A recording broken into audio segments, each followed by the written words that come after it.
Wow, hello everyone. Hello. Welcome. This is the Novo Combo Podcast. I'm Veronica. I'm joined by Harrison. He's somewhere over there, drinking coconut Why did I water. point out the logo already? Oh, it's one of those episodes. Yeah, it really is. Because we're both here wanting an excuse to talk about anything that entertains us. And we're cleaning out our backlog a little bit. Well, A smidge. yeah, we're gonna say yes. Yeah. Yeah. But some would say it's two people conversing. Like Novo Combo and GBO Combo spot right above my head on that logo if you're in YouTube. Wow. I guess if you're on Claps. like audio, like Spotify and all that, it's just on your screen actually. So it's on your screen. Yeah. We're just on your screen awkwardly. Didn't see the point, but I'm pointing at you, audio listeners. You can listen to every episode. Oh, it's gonna be one of those as a podcast by searching Novo Convo on your podcast service of choice. Oh my god, I haven't been captain in so long. She's been forcing me to do everything else. Yeah, not really. forcing you. Okay, not really. It's It just fine. worked out that way, I think. It sure did. And if you're on YouTube and you're enjoying this, please subscribe. Press that red button or white button, as Harrison would say. It is white now. Click everything from right to left. Yeah. Yeah. Also, this video is sponsored by Olipop, but more on that later. Oh my goodness, Harrison. Guess what? What? Guess what? We're doing a movie review for once. Wow. Again. Wow. Can't believe.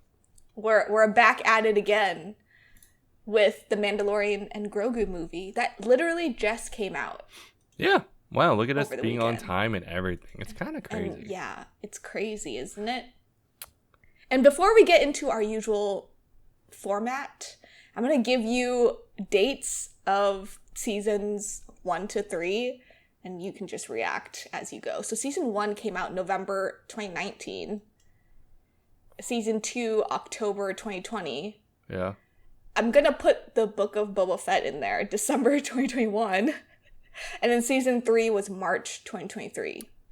And then this movie just came out in May 2026. So it's been 3 years. Yeah. Okay. Yeah. That's Which is perspective. crazy. That is perspective. Right?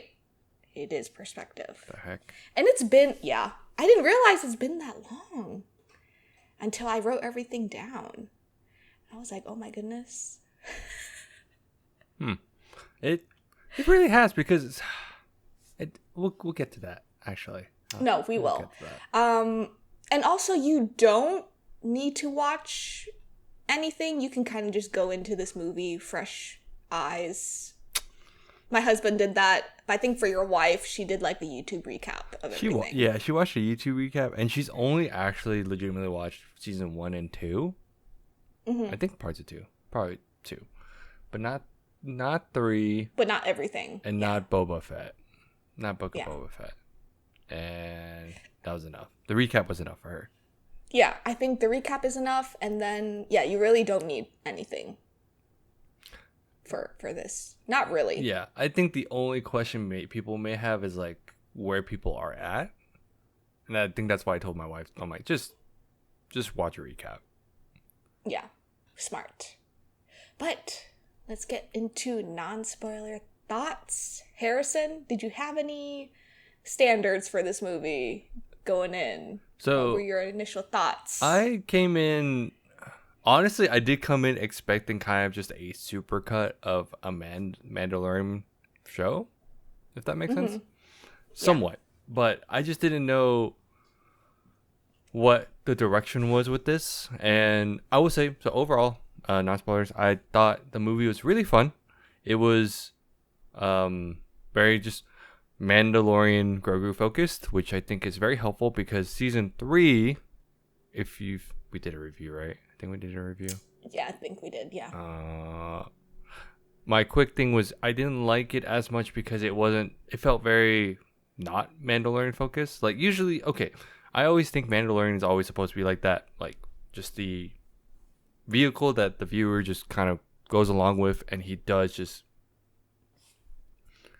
gives us a perspective on what's happening around him. Yeah. But 3 just felt like that too much. Like really, No, I like he was agree. just offhand. So it was what it felt like. While here, it's like an adventure solely through him, which is I think really good because I kind of felt like season 1 and 2.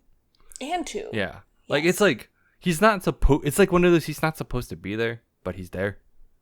You know, like he gets dragged into a conflict, which I think is fun. Yeah. So my only gripe is I will say off the bat, it's just the plot's the plot, but it doesn't actually, to me, progress them as they progress as characters, but it doesn't really. There's no new status quo. Yeah, it doesn't progress them as a duo Yes, as much. we just got like a nice movie level season 4, essentially. basically. Yeah, Yeah. because it's 2 hours. That's a really good It way clocked to at put it. 2 hours. Yeah, 2 hours, 12 minutes. Yeah. But otherwise, I love I love the vibe. I actually love this way more than last season. I actually like this more probably than the last 2 seasons. Because I feel like the thing with the seasonal stuff is sometimes it could feel very disjointed because it has like some filler episodes sometimes. Yes. Like, yeah, they'll kind of fall under the umbrella of the plot, but that's about it. So I enjoyed this movie a lot more, and for that day, I actually kept thinking about it. I was like, oh wow, this is really fun. I kept thinking about certain parts of it, and it's good. Yeah, it was just a really fun movie. I guess going back to the movies and watching something, honestly, because it's been a while for Star Wars. Yeah. And I love Grogu. Yeah. I just love the little baby. I was gonna say, He's I so will cute. say, some people that if you don't like the idea of like Mandalorian and Grogu and you feel like Grogu is kind of too much, maybe that may still be the case in this movie. But I felt like the moments that happened, like the Grogu moments, like you'll know. I think it was still good. Like it wasn't too much, and it was in good doses. Yeah, no, I agree. And I mean, with Star Wars, we've been burned before with live action movies. And We've been burned before. So I think I came in, I was like, oh man, I don't think I should be expecting too much right, out of good this, call, you know? honestly. I mean, yeah. But I think it was really good. And I love the music. Yes, It's so good. And good. it just like brings you back to old Star Wars and stuff. It's great. Yeah, and I was gonna say like I love how they brought in like other like there were some characters that were brought in and made me super happy just to know that they exist and made me want to rewatch certain series. And Yes. I think that's the big thing where they drop it here and there, and I think that's just nice to have something cohesive again. Not again, it's been cohesive, but it's just cool, right? As a good reminder. I will say though, I'm sure people that don't like the new Star Wars stuff, right? They probably won't like this still. Like if they might not like this. But I think that's the other thing is I've just been reminded that like Star Wars is such a huge franchise at this point that people like certain aspects. Like some people may want like the more espionage style. Like to say like there's thrillery, like let's say Andor. Some people may like that, but they Yes. don't, and some people don't. Some people may just want lightsaber fights, and you get like the Jedi stuff. And I mean that's why they're doing all this stuff with the shows, right? To let people dip their toes in like these aspects. But it may you not can be go different avenues. Yeah. Unfortunately, I don't know if this is people may start saying, "Oh, this is the next Star Wars movie," right? Like, "Oh, it's a new Star Wars movie," but it's more of just like a Mando movie, right? In the Star Wars universe, which we'll get to. But I love how they got to touch more plots. Then they got to touch more settings, new settings to some extent. I know we'll talk about the details because I know we had some side conversations on the side, but I enjoyed it for what it was, and I love that they explored certain like factions. And yes, the different factions was really cool. No, I thoroughly enjoyed it. I don't know about you. We went to under IMAX, like AMC, and the sound was so loud, and I was like, we went to "Am I IMAX getting too. old?" We went to IMAX too. Oh my For god, the it's so showing, loud. and it was, yeah. I think the was first gunshot was the Yeah. the thing. I was like, oh, that's the sound level I should be expecting. That's how loud it is. No, but I agree with everything. But before we get into spoiler thoughts, we are going to take a quick break to talk about our sponsor. This episode is sponsored by Olipop, the soda your gut will thank you for. Yes, I'm talking to you, all of you. All right, have you ever missed that classic soda pop feeling? You know, the fizz, the flavor, but without the sugar crash and the guilt trip? Yeah, me too, you too, Harrison too? All of us. That's why I'm introducing to you Olipop, the soda that's bursting with flavor and good for you too. I actually have my favorite one here, strawberry vanilla. But the other weird one that I enjoyed was banana cream. I know, it's weird, super weird, but this is my favorite. Number 1, because it only has 3 grams of sugar per can, plus it has 9 grams of prebiotic fiber. And you know what you need with fiber? To use the restroom. Hee hee hee. But yeah, that means that you're going to have a happy and healthy gut with every sip. And it looks like that they took everything we loved about classic soda and upgraded to a modern, healthy conscience person. Like you, like me, like Harrison. My co-partner. My co-host that's not here right now. So ditch the compromise and experience the soda revolution for yourself. Don't forget to use our promo code NOVO15 NGOVO15 to get 15% off your first order on drinkolipop.com. And we're back. We're back. Wow. Drink that water. Or for me, it's a matcha. Oh. Look at you. A nice little matcha. So, I think I'm going to break this up in arcs because I feel like the beginning, middle, end was how it was kind of like shown to us. I know earlier we spoke about how this was basically like a season 4 of the movie. Mm-hmm. So you kind of got episodic turns of like their journey. So in the beginning, what were your thoughts on like him just being on missions with the New Republic? Because that's how we were showed. I think it's nice. I think it was a nice like low-key callback to season 1, because season 1 was kind of like him just taking on missions, and it was just like, oh hey, we need you to do this. So it's just like he's now working under the new empire, New Republic, and not like, you know, the underworld essentially. So I actually still like that he's still taking on bounties, but in a different sense. Mm-hmm. Yeah.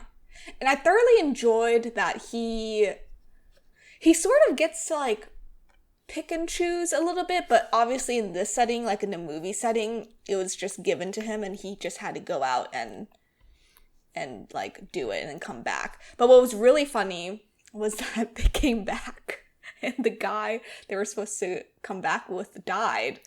And so he came back and he's like, sorry. I low-key killed him. He did the job, just not the way they wanted.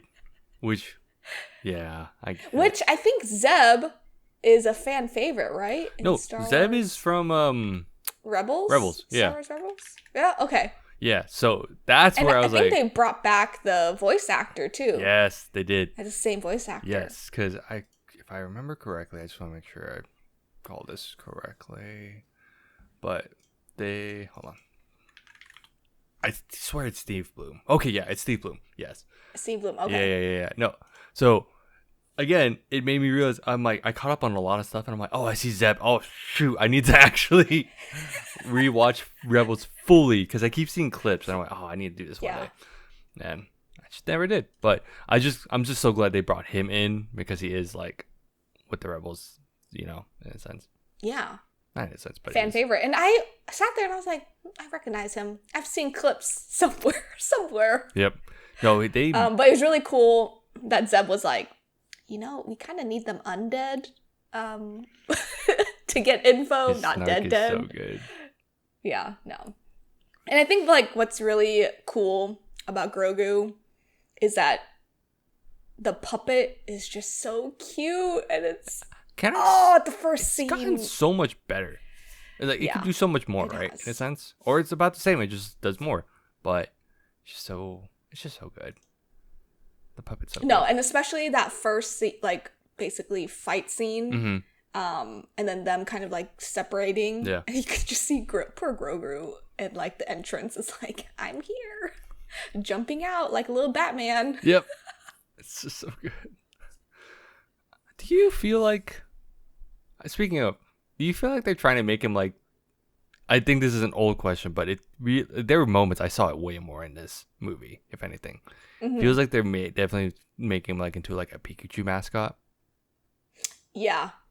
It's been a thing, that. and I could have said that at any season, but I felt like, I don't know, I saw more moments in the movie where I'm like, that's a gif, that's a selling point, that's a lot of marketing. Yes. I'm seeing it way more. I don't know why. It's been apparent. Yeah, no. But it's just... No, it's been very apparent. Yeah. And I think people know that when you say the Mandalorian, you have to put Grogu in there with him.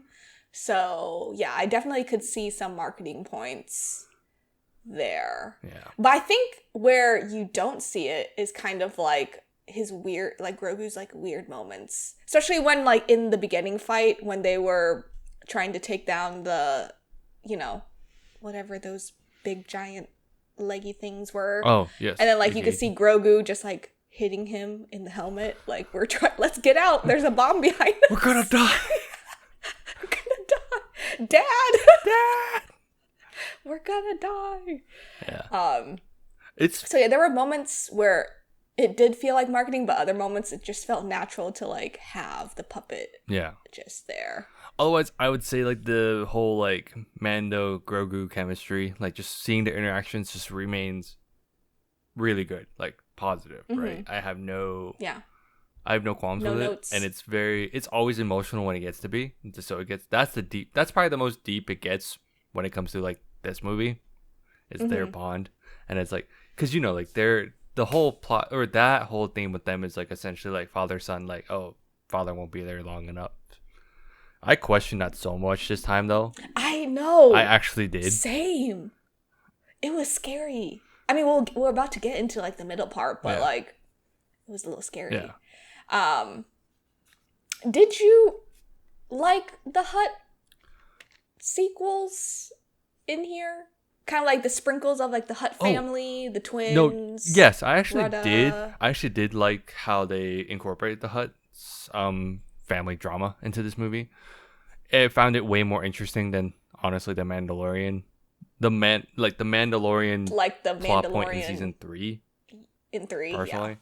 Like I felt, because like when it comes to the Hutts, it's always like underworld, like always deals with like dark dealings and all that like stuff. So, syndicates. So which is why I'm like, I also enjoy Maul for that reason. Maybe and see, that's where I enjoy this kind of stuff, and it's also nice for a minute. It's obviously a it's picking at your nostalgia with 4, 5, like that those movies. But we did not see a lot of sand in this movie for once. But I know we said that, but when you want to nitpick, you still saw swampy like it was like foresty or swampy watery stuff. But yeah, I would take that over like the Hutts being in oh my god, I can't remember the planet all of a sudden. This sucks. I'd rather see that planet depicted, that like finally being depicted, than seeing more Tatooine. You're correct on that. I'm gonna be real, because we've been on Tatooine about like 600 times. I'm with my boy Anakin. I'm tired of sand, bro. Yeah, I'm so tired. No, but I think it was really cool that I think introducing Rudda the Hutt and like Lord Janu, that whole situation, especially in the middle part, was really interesting. I think what I enjoyed most was that the twins, they were like, bring back Rudda. No, and Rudda's from the Clone Wars. That's why I was like, that's the craziest thing. He was a baby at that point. But he was like the little baby. Like, I remember like the scene was just Ahsoka holding him.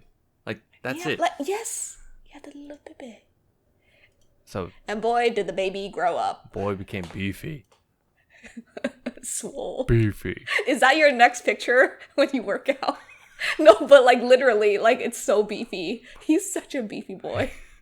Bro's so beefy. But he still rolls around but using the velocity to punch people. Oh my god, yeah. No, but yeah, that whole middle section was just basically Mando and Grogu trying to find Red Red Hut, finding out Lord Janu was, part of the Empire. Awkward timing. Awkward timing. And I found it really interesting because they talked about sugar and how scarce that is on that planet. But when you really think about Star Wars and as a big whole, in other different planets, sugar is just, as Mando said, sugar's not a scarcity for his world. Nope. So I thought that was a really interesting take on payment from Lord Janu. Yeah. Mando just threw it away. Essentially just threw it away. Cold. Literally walk over to the guy, drop the chunk into his drink, and I'm like, damn. That's cold, bro. So there were a lot of fights of Mando. Yeah. It was one-on-one, one on many. Which version do you like? That one shot was crazy. At the beginning, right? Essentially, the beginning, the one shot. That was so cool. And I just think it's nice to see him just go all out. And he seems more OP, but that's because his armor. Let's be real. That. I know some people are I think people already had kind of issues with that, but it's fun. It's Mandalorians, right? That's the whole thing. That's their shtick. And my next question is, can you tell, because this is a topic on Reddit and Twitter, can you tell between when it's the stunt double versus Pedro? Oh. I think so, yes. Now that you mention it. Right? Yeah. But that's fine. That's the whole... technically, Mandalorian, you just need Pedro's voice. Yeah. You don't need him to be there fully. That's what we thought at the very beginning. That's the thing. Yes. Right? From season 1, or in season 1, I thought he was just providing his voice. Yeah. Because he was never going to take off his helmet. But there were points where on Twitter and Reddit, they were like, no, you can definitely tell when it's the stunt double versus Pedro. Because Pedro has this, stance that he does, movement, and you can notice that in towards the middle end. Is that considered a con based on what people are saying? Does it seem like a negative connotation, or are they just picking fun at it? I think we were just picking fun at it. I'm just making sure, because they were realizing because some people watch it 2-3 times over. Yeah. We had a friend that watched it twice now. Yeah.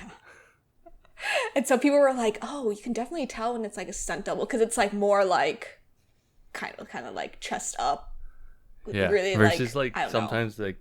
Pedro does, and then Pedro's really relaxed. Yeah, it's about relaxed. I think. Yeah, can't tell. Yeah, but you could tell. Then I'm sure if I watched it again, I could tell. Yeah. So that is funny. Okay, to know. my next question is, which is I think a partial con for me. Okay. But did you? So, we're heading towards, the middle end. Yes. So, basically, Mando, he double-crossed the twin... Yes, the twins. The twin Hutts. Yeah. And the twin Hutts did double-cross Ward, the colonel. Yes. Or whatever. So, there's, a lot of double-crossing. And basically what happens is that we get to meet Embo, which is the bounty hunter. Yeah. That captures Mandalorian. Yeah. But I feel like he came in too late, don't you think? Because that was about the halfway point to the end. I kind of wish we had Embo a little bit earlier. I don't know how we would have incorporated him at the beginning, though. That is also, true. Embo being dropped is really cool, too, from Clone Wars. Because I sat there and I'm like, wait, why does he look so... I had to look after it because I was like, I'm pretty sure he's from Clone Wars, but I want to make sure I'm not crazy. So I didn't say anything to my wife. But lo and behold, I was like, oh, it's Embo. Oh my god, that's so cool. Yeah. No, it's really cool. Yeah. Embo's really scary. Yeah. It's terrifying. It's terrifying. Actually terrifying. No. So I don't think it's the biggest deal because at that point, you could tell when Embo comes in, when he finishes that first sequence, that was Act 1 being done. So now we're in Act 2. Yes, we're in Act 2, yeah. So I would say no. If you watch it in terms of a show, that first act was probably going to be the first 3 or 4 episodes. Probably 3 episodes. Yes. And then this midsection was probably 3 or 4. And then the last one's the last couple. Last So last three that's why I was like, yeah. this is like a supercut of a season. So I think Embo dropping in at this point kind of makes sense, because unless you wanted him to just show up, stand next to the twins, just to stand there, I because think that's it the would only just thing I could think of. No, that's the only thing I could think of. But I think it would have been cool to introduce him just a little bit earlier. Yeah. Because I feel like he was not like a random bounty hunter, like catching Mandalorian, but like someone of importance. Yeah, because he did come from like Clone Wars. Unfortunately, I will say, I think Star Wars just has this knack of being very niche when it comes to certain characters. Yes. Because I'm gonna be real, if people are already complaining about MCU, Star Wars already has that issue. In a sense of, if you're a new person coming in, you will not recognize who Embo is, but you'll be like, oh, that guy's really cool. Mm-hmm. Like you said, I kind of wish I got more of him. Oops, I hit my desk. I wish I got more of him. I'm like, sure, he's cool. But you can see him in the Clone Wars. He's in the Clone Wars. Like, a lot of people that are dropping in are from like the Clone Wars or Rebels, and it's really cool. Rebels, yeah. No, I agree, and I think I just did wish we had a little bit more of him, but I enjoy his fighting style a lot. Yeah. I think him versus Mandalorian was like one of the best fights. Yeah, I agree. Movie. I agree. And that damn dog just taking the little the little guy. I forget what they're called, but they're just great. The little guys. Right? Oh my god. Trader just like kidnapped them. Like a toy. That was crazy. It was like that one was treated like a toy. Hilarious. No, it was really funny. But yeah, I think Red the Hutt was voiced by Jeremy Allen White. Yeah. I halfway through the movie, I was like, I know this voice. Mm-hmm. This voice has been everywhere the last like year and a half. Yep. I don't know. A lot of people complained about his voice acting, and I just wanted your thoughts on that. Honestly, the moment I heard him listed as the voice actor or the voice of Retta, I was like, I got what I expected, honestly. Yeah. Yeah. What, I don't know. Here's the classic age-old issue of there's actors and there's voice actors. Some actors, depending on what kind of training they went through, can do voice acting pretty well. But some are just, the people are also getting used to like really top tier voice actors for once. And I'm going to be real. We're not there yet to where I don't know. I don't know. I don't know how to say it other than like it's just the translation thing. Like, if you're watching a bunch of animated movies now, it's a big movie, right? They were gonna get like big names, and because here you have Steve Bloom still reprising his role, and it's really good. But it's because he's done it for years, and he's just a long-time voice actor, so he knows how the works, right? Yeah. I don't think Jeremy Allen White's done any voice work, and that I know of. Or if they're big enough roles, I don't know. But this was the very first big one for me. And I mean, I have no complaints because he met my expectations. If that makes sense. I'm not surprised. No, I agree. If you're complaining, then, dude, honestly, just temper your expectations when it comes to an actor doing voice work for the first time. Yeah. And I think he did pretty well with what he was given script-wise and what Red the Hutt, his whole arc was throughout the And I'm sure movie. people were like, the next complaint was probably like, oh, they probably did that so they could talk basic instead of having speaking Huttese, right? So the Huttese, yeah, but it makes sense because with his setting, right? I thought it was really cool that the twin Hutts were kind of like speaking in between. Yes. Yeah. Because that's normal. So that was really because that's normal. Yeah. But Rada speaking fluent basic is probably just because he's been doing all this stuff, so he has to, right? Yeah. So yeah. And English is really just easy, and he kind of had to survive and work his way through that. Yeah. Speaking of the twin Hutts, I don't like their house. Yeah, but it's real. But it's so. It's so. I do not like their house. Yeah, it's. Don't love it. And that's the difference when you see different. Oh my god, what are they? Hold on, give me a second. I forgot what their race is called all of a sudden. Like, holy. What are We they just called? watched a movie. I know, ever I since. just did, and it makes me upset. Alright. I just want to say it right. No, it's just the huts, right? Okay, I guess so. I thought they were... Huh. Anyway. Aren't they? Yeah, aren't they just the huts? I guess so. Like But now Hutta, right? That's crazy. Yeah. It was still gross. But you can see, like, when they're, like, just fat and just, like... And, yeah. It was disgusting. Yeah, they just weren't doing anything. I was like, oh, that's so gross. And you just saw, like, them just, like, sliding. Like, when Mando was walking to the meeting, you saw one coming out, and I'm like, just that's gross. Oh, That's so they're gross. like little slimes. They're like, just really slime. gross. It's hilarious. Yeah. But what I don't like about their house is the drop into the water. That was not. Yeah. It was an upgraded Rancor scene.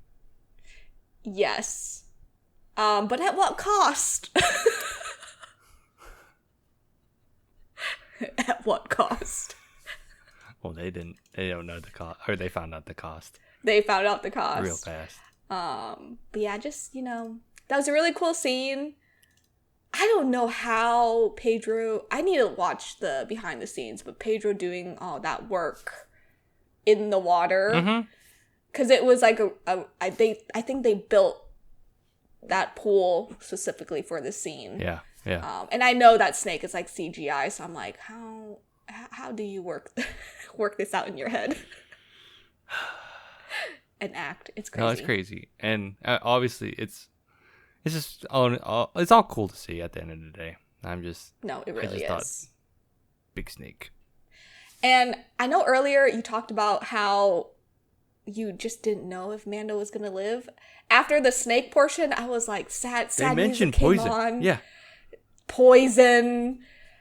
Mando told Grogu to leave. Like all the signs were there, and maybe again, okay. So them playing with that was probably a really good way to just kind of like, dangle the what if Dad's gonna die? What if? Because that's kind of the big theme across the whole thing, where it's like, Rhoda's like saying, "Oh, take care of your old man. He won't be here long," or like, he's a good one. Yeah, it's all these. And the twins also said like, "Well, Grogu's gonna live thousands of years without you." They just drop all these things. Dangled. They just So. No, but our boy Grogu came back. Came back with his little armor. Suited up, put every little thing with him.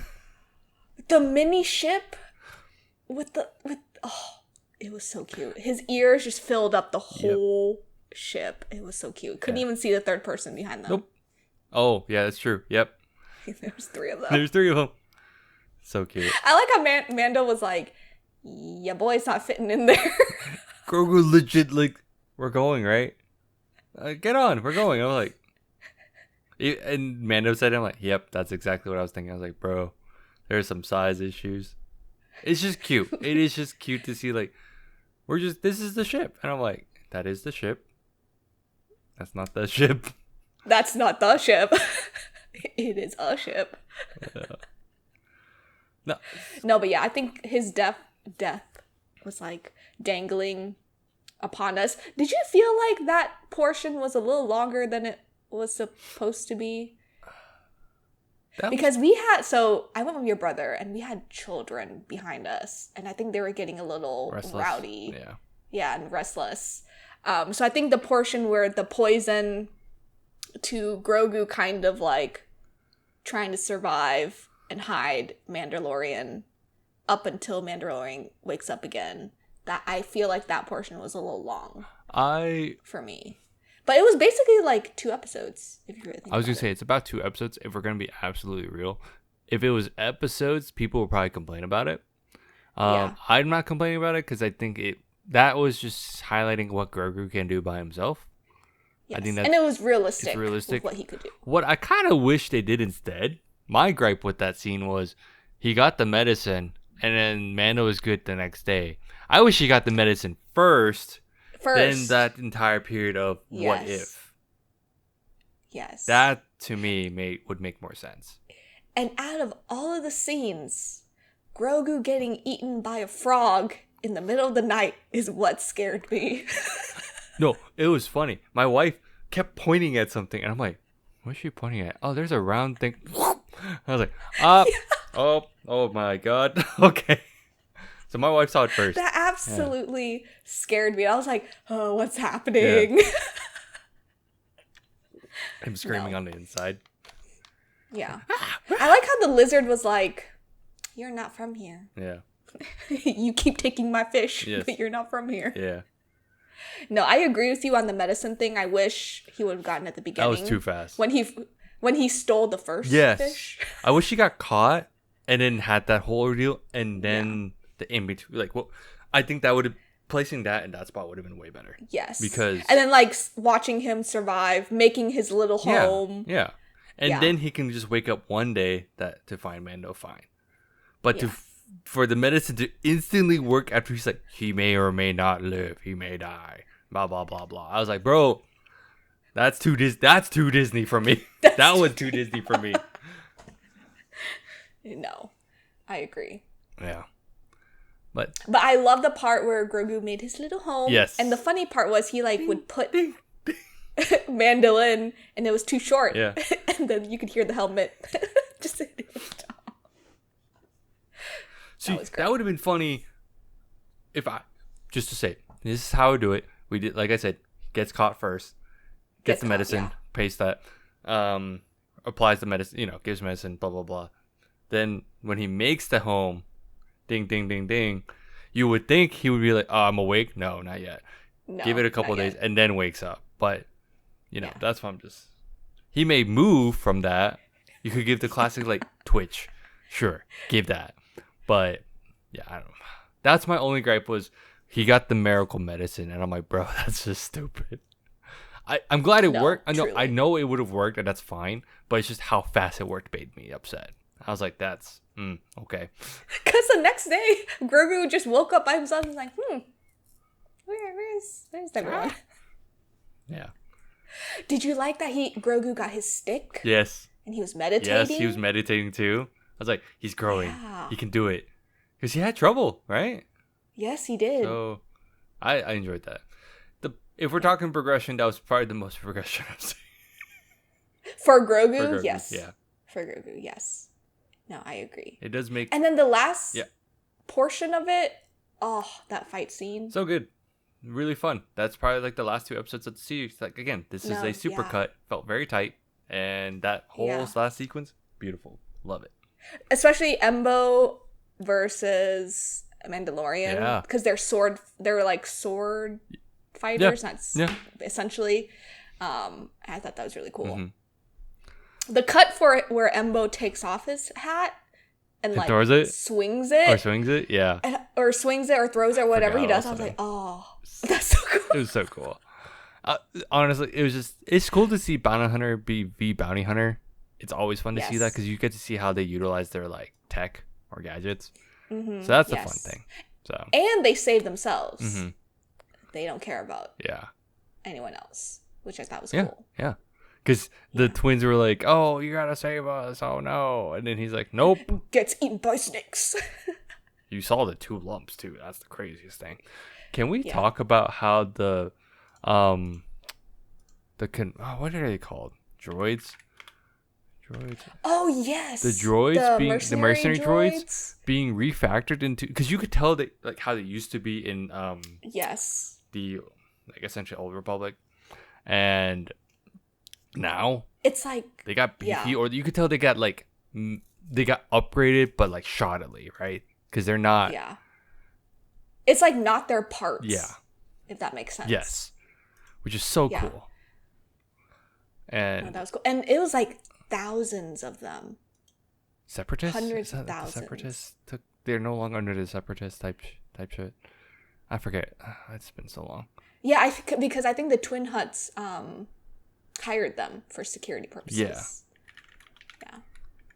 Let me see. I'm just trying to check names because again, regardless, that was probably like the coolest aspect of like, wow, that's pulling from like, it's expanding on like the what's currently being done to like current factions, right? So when I said factions earlier, I'm like, that's just a cool thing to see where like, oh, they've been good chunk of them have like been rebranded, yeah, resorted to mercenary work. yeah, and just so cool. I was like, oh, that's so cool. yeah. No, I agree. They were rebranded, repurposed. Like some of the droids just look a little too funny because it's not their parts on them. It was really cool to see. Yeah. Yeah, no. And so I think we're getting towards the end. Did it feel like to you they are going to continue the Mandalorian and Grogu? Probably. Because it's very open-ended. Probably. They'll probably make it into another series again, which I'm sure that's one gripe that I sat there and I'm like, this feels like just season 4 in theaters. Yes. Which I'm sure that's a repeated like criticism. And I think on top of that, when it comes to movies, I would have expected some kind of change. I know a lot of people expect like big galaxy changes when it comes to movies. Like let's say like even just Rogue One is just establishing like, oh, you know it's gonna happen, but at least you know the next big thing's about to happen. Where about to happen, look, yeah. they made the Death Star. While here it's like it felt like an adventure, which is fine, but I would have been fine with that in a season. Like a lot of stuff could have just been a big season. Like a big season. But I wonder if they wanted a theatrical release to get more budget for what they can do. Like a lot more, maybe include more characters, I guess, maybe. I have no idea. Yeah. No, but it was such an open-ended ending that I feel like they could ramp back up for a season 4. Yeah. You know? Yeah. I'm sure they will. I don't think... Because again, with this expectation, I thought I thought they were going to dangle with Mando's going to die. Eventually. But I guess eventually is a better way. But it would have been cool. Well, not really. I don't know. I don't know if I'd kill him in this movie either. It would have felt weird. No, yeah. Because it was a big release, right? Weird. Would have been weird. Yeah. So I expected some change to where the change is that he's working with the New Republic. But I don't know. I think my biggest criticism is there's no actual progression in terms of there's nothing changing the status quo. We're just getting a big adventure, which is fine. I'm okay with that. Especially with this type of service of Mandalorian and Grogu. Yeah. Yeah. Like, it's my criticism, and I'm okay with it, but I do wish there was something bigger that happened. Yeah. More at stake for them. More at stake, yeah. Yeah, no, I agree. But they'll make more, because Grogu's going to make is the money. He's gonna make more money. Yes. The little cutie. Yep. I'm guilty. Cute. Cute. It's so cute. But yeah, Harrison, do you have any other closing thoughts? Nope. I think we went through everything we wanted to. Yeah. It was great. It was fun. It was fun. At the end of the day, it was a fun movie, and my expectations were met and exceeded a little bit more. Yes. Agreed. Stamp of approval. Novo combo. Imagine. Imagine. But thanks for tuning in. You can follow us on all of our socials at Novo Combo and GOVO Convo. If you're on YouTube, comment down below your thoughts if you've seen it. I mean, if you made it this far, you have. No, so I don't think so. It is what it is. Like this video, smash that subscribe button. Everything from right to left. It's been a long time since you've hosted. Yeah. Yeah. The script's right there. I don't know what you're doing. I know. I don't know what I'm doing either. Fair. But we'll see you next time. Bye-bye. Bye-bye.